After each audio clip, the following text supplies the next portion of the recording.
Hey, what's up guys? Tanmay here for Simple Snippets, and again a quick introduction and a handheld video. That's because there's some renovation going on at my place. But then a quick introduction to this video. So a few days back I uploaded a video wherein I shared my guest lecture experience at MIT WPU, and the topic was campus recruitment and placement process. So it was an hour long video. If you have missed that, I'll drop the link. But then some part of it was left out, that is the Q&A session. So I'll be uploading that in this video. So this is sort of like a 10 minutes video, I guess you can see from the timeline. So this was just an introduction about it. And another thing that I wanted to talk about is, in that campus recruitment guest seminar at MIT WPU, the entire presentation that I presented over there, I'm going to be sharing it with you guys for free. And the only thing that you have to do is just follow me on Instagram and Facebook, and just hit me with a hi and send me your email address also, so that I can send it to you. Also, I did put a community post on our YouTube channel page. I don't know if you know that we have a community post, and I told that anybody who wants that PDF, the entire presentation PPT, as well as a document which has some HR and tech related questions which will surely help you in your interview. So I said that I'll be sharing it with you, and a lot of you guys did mail me. I think around 50 people did mail me their email address, and I sent this PDF and document to them. So just quick update, if you have missed it and if you want those PDFs, just follow me on Instagram and Facebook. I will drop the link of our Insta and FB page in the video description. Just send me a hi and your email address, and I'll send you those documents for free. Okay, so now let's start off with that Q&A part which was left out in the previous video.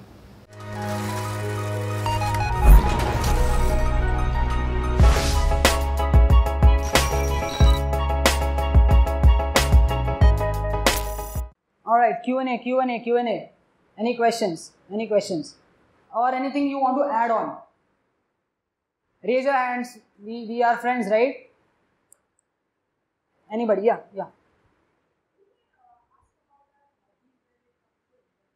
Okay, why do they ask about hobbies? They want to know more about you other than your tech skills. For example, if I say my hobby, I like playing football, okay? Or that's an activity basically. But then when I say I like to play football and I'm a very enthusiastic football player, what it means is essentially I'm a team player, right? Football is not a solo game.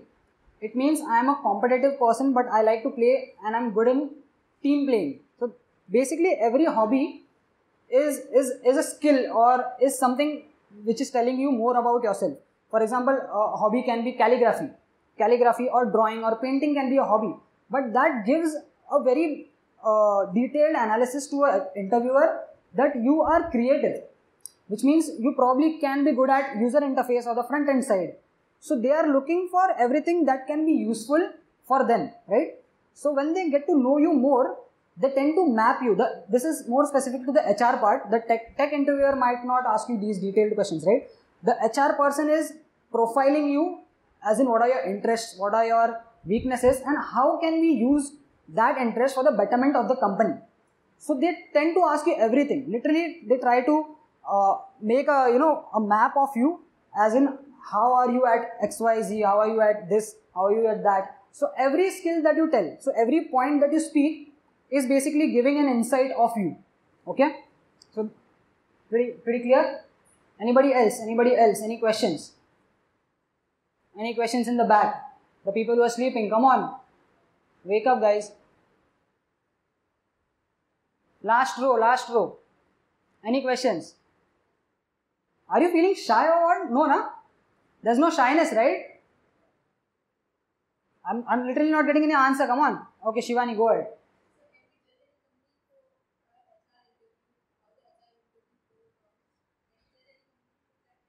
Sorry, I didn't get the question. Can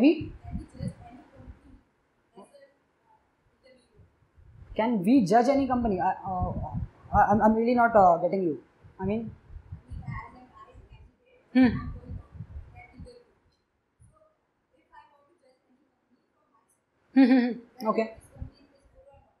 Okay. Not really. I don't think so. See, HR, when it comes to HR, the questions are limitless, to be honest. They can be pretty absurd. In fact, good I remembered one thing I wanted to add is, during my HR, what happened during my interview process was the technology people and the HR round was happening simultaneously. So there was a panel and there were two technology oriented people and one HR. She was a very skillful and very experienced HR. So there was a rapid fire going on with the tech people. They were asking me tech questions. I was answering them. I was not answering them, and everything was going tech oriented. And suddenly the HR asked me, Tanmay, here's a question for you, or here's a situation for you. What you know what she said? She said, have you heard the phrase, everything is fair in love and war? What are your opinions about this? So what I was in a complete tech oriented mindset. I was going in a rapid fire with the tech oriented people, and suddenly such kind of question comes into play, and I'm like, wait, what's going on? What's going on? I mean, I was like, shit, what is this? For a minute I was shocked. What does she want to know? You know, everything is fair in love and war. Have you heard of it, and what are your views about it? So for 20 seconds I was like shocked, literally shocked. I was like, ab bolu kya, love and war. So what I thought is, let's try to evade this in a witty way, in a smart way, not in a arrogant way. So my answer was, ma'am, I have never been in a situation of love or war, so I don't think I'll be able to answer it. So this is where they laughed. You know, they were like, okay, this guy is witty and he's trying to evade it. So I tried, but then that ma'am was like, okay, that's okay, that was a very good answer, but we still want to know your views. We still want to know what you think about that phrase. So now I was like, shit, answer to karna hi padega, kuch to bolna hi padega. So I was like, I took another minute to think on it, and here's how I answered it. So my answer was, I do not believe in the phrase everything should be fair in love and war, because if you love someone or something, are you going to go to unethical measures to get that thing? No, right? You will not. So this was my answer, and they probably did like it, because after that I don't think HR did ask a lot of questions. So this is how I tackled it. But this gives you an idea about how absurd the questions can be, right? This was completely out of syllabus. अचानक तुमको ऐसा कोई question आ जाता है, तो you are like, okay, what exactly do they want to know? So they want to know what your perspective is about general things also. So that's about it. Anything else? Anything else you want to ask? Anything else? Okay. Thank you so much for having me. And wow, that guy has question last bench. Okay, go ahead.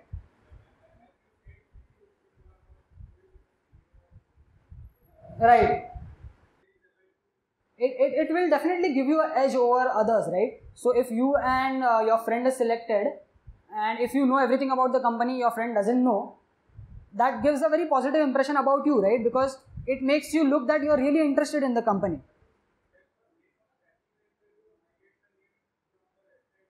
Correct. But I'm really not getting the point of your question. Just for the sake of interview, pretty much most of you guys are gonna do study the CEO and all just for the sake of the interview, right?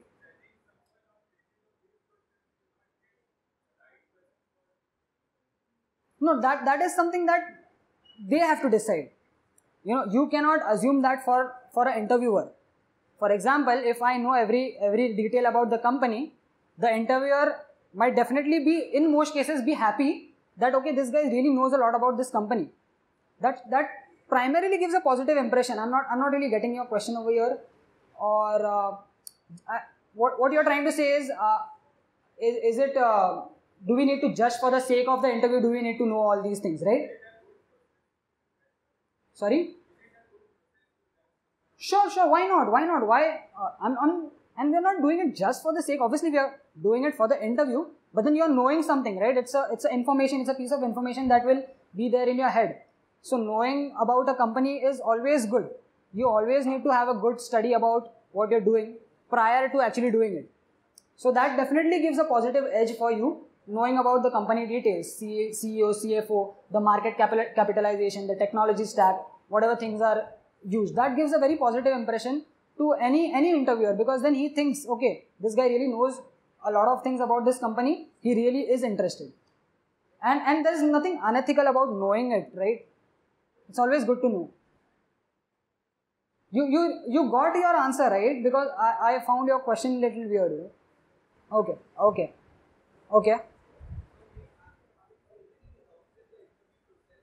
We are having so many, right?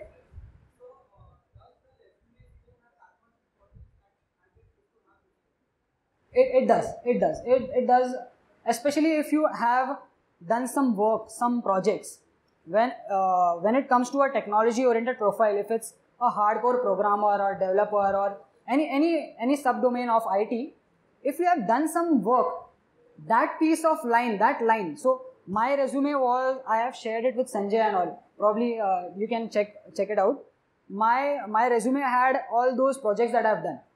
So that line is much more valuable than you being your college event head, or you being first runner up or winner in sports.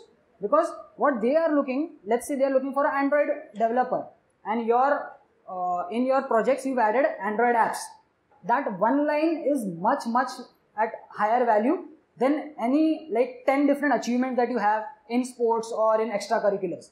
So it's definitely going to impact. So yeah, I'm not an expert on resume writing, and a perfect resume is a myth. Okay, there are different ways, different formats, but some things that should be done is anything that you feel that will add a value to the company. For example, projects that I just told, you should add them on top as much as possible. And yeah, to answer ultimately, resume does affect. They do filter out. They do keep priorities depending upon the resumes also. Anything else, guys? I'm actually saying thank you, and then you guys are raising questions. So come on, you can ask more questions. Yeah, go ahead. Marks matter during the criteria. That is something that company sets. I am not a personal believer into marks, because I feel marks should not be there. Some companies have realized this and they have eliminated the marks criteria. They do have live KT criteria, right? It depends on company to company. But marks do matter when it comes to the entry. Once you are eligible for a process, it's not about marks. It's all about your skills. Okay. Anything else? All clear? There's a huge discussion going on at the back. It's okay. I have nothing against it. Anything else? Okay. These are some links if you want to connect with me on Facebook, Instagram. I'm 24/7 online, as I mentioned. You guys can hit me up. If you have a lot of doubts, you can always drop me a mail. Do check out my YouTube channel as well. It's a tech educational YouTube channel, and it has around 350 plus videos as of now. And yeah, thank you so much, guys. Thank you so much. It is really amazing that, yeah, thank you so much. Thank you so much that I got this opportunity to speak up, to share my knowledge with you guys. Thank you.